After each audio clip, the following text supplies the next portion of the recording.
Bonjour et bienvenue dans cette capsule pédagogique. Elle est principalement destinée aux élèves qui auraient été absents lors du cours sur les principaux instruments traditionnels irlandais, mais également à ceux qui veulent revoir les clips passés en classe, ou encore aux curieux. Alors, pour ces principaux instruments traditionnels, nous allons remplir le tableau suivant au fur et à mesure que nous entendrons et verrons dans les clips l'instrument principal qui sera proposé. Nous allons commencer par l'interprétation d'un titre qui s'appelle Foggy Doo par Alina Gingertail.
Voilà, c'est hypnotique, n'est-ce pas? Alors, elle joue de cet instrument pour l'instrument principal, qui est donc une flûte, et qui s'appelle le tin whistle. Le tin whistle, donc comme tu peux le voir à l'image, c'est une flûte droite à 6 trous, généralement en métal, et couramment utilisée dans la musique des îles britanniques, donc l'Angleterre, l'Écosse et l'Irlande. Et ici, évidemment, on est plus sur la musique vraiment irlandaise. Le tin whistle. On va passer au deuxième extrait, où tu vas entendre une adaptation du générique des séries Game of Thrones et sa préquelle House of Dragon. Concentre-toi bien sur l'instrument qui joue le thème.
Voilà, alors je te rassure, hein, t'as pas de problème de vue, ce sont bien deux jumelles, Camille et Kennerly, qui jouent ici le même instrument, il s'agit de la harpe celtique.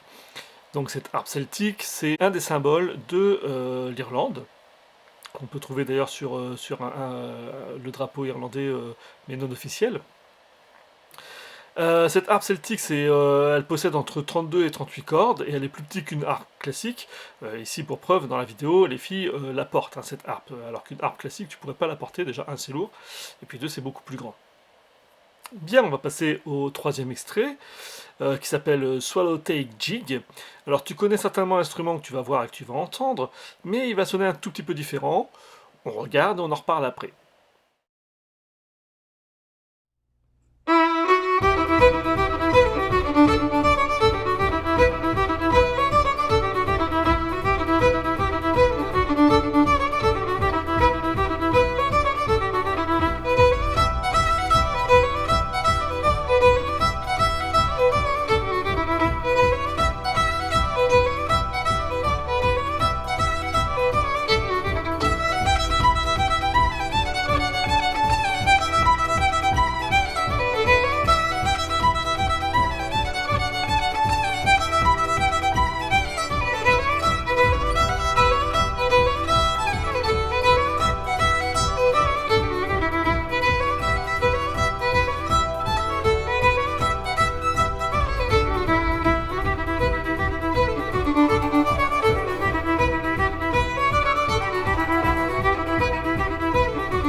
Cet instrument, tu pourrais te dire, bah, c'est un violon. Il ressemble en tout point à un violon, et pour cause, c'en est un.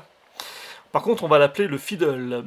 Et le fiddle, en fait, c'est un violon dont on va tenir l'archet un peu différemment de la technique classique, ce qui va lui permettre d'avoir un timbre, donc le timbre c'est le son de l'instrument, qui va être un tout petit peu différent, avec une attaque plus mordante. Voilà. Alors, dans l'extrait suivant, tu vas entendre un seul instrument, dont le musicien va nous faire une petite démo. Voici la vidéo.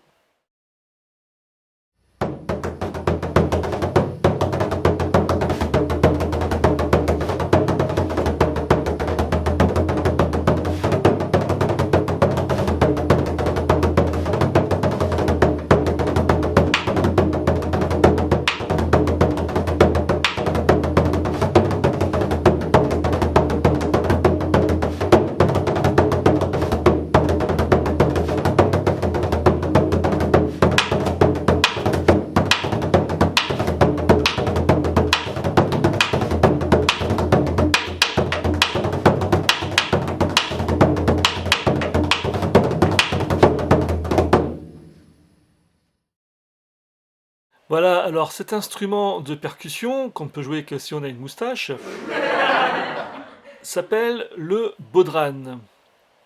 Alors, le bodhrán, c'est donc cette percussion typique irlandaise, qui consiste en un cercle de bois sur lequel on va tendre une peau de chèvre qu'on va frapper avec un stick ou une batte ou une baguette. Donc ce stick, de temps en temps, il va aussi cogner le cercle, justement, c'est les petits clics que tu as pu entendre dans la vidéo. Ce qui est dommage, c'est que dans cette démo-là, on n'entend pas non plus trop le fait qu'il appuie sur la peau, puisque quand tu appuies sur la peau, donc par derrière, quand tu tiens ton instrument, eh ben, tu as des variations, évidemment, ici aussi, de timbre. Au lieu d'avoir boum, tu peux faire tu vois, en appuyant un peu plus sur la peau. Bon, on aura l'occasion de redévelopper ultérieurement. Pour la cinquième et dernier extrait, l'instrument traditionnel que tu vas avoir sera accompagné d'une guitare acoustique. Donc comme tu as deux instruments, tu sais que c'est pas la guitare acoustique qui nous intéresse, c'est l'autre. Et tu vas voir que le son peut te paraître familier, mais on en reparle aussi après.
Voilà, alors l'instrument que tu viens d'entendre s'appelle un Uilleann Pipes, c'est pas très facile à dire.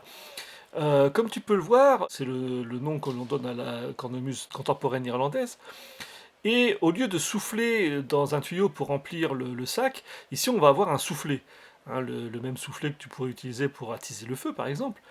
Et puis donc les notes sont produites avec un instrument qui ressemble beaucoup au bois, hein, le principe est le même que le hautbois, et tu as pu voir que s'il le montait ou s'il le descendait, on avait des variations aussi de timbre, donc de son, donc c'est un instrument assez riche. Les tuyaux que tu vois descendre, ici on les a pas entendus dans l'extrait, on appelle ça des bourdons, c'est-à-dire que chaque tuyau peut faire une note tenue, une note longue tenue, ce qu'on appelle donc un bourdon. Ça on l'avait déjà vu dans une autre séquence il me semble, et puis sinon de toute façon on aura l'occasion de redévelopper également. C'était pas le sujet principal pour l'instant. Donc, le Uilleann Pipes, qui est donc le nom contemporain de la cornemuse irlandaise. Alors pour conclure, on va pouvoir dire que les instruments joués par les musiciens irlandais peuvent être classés en trois catégories. Ceux qui sont typiques de cette musique traditionnelle, le tin whistle, le fiddle, les inlet pipes, la harpe celtique et le bodhran que l'on vient de voir. Il y a les instruments courants d'autres répertoires, comme la guitare, souvent acoustique, l'accordéon par exemple, et puis des instruments empruntés à d'autres cultures, comme la mandoline, qui vient de l'Italie, ou le bouzouki, qui est un instrument à cordes qui ressemble à une guitare et qui vient de Grèce. Pareil, ça on aura l'occasion de redévelopper plus tôt en classe. Merci d'avoir regardé cette vidéo et à bientôt.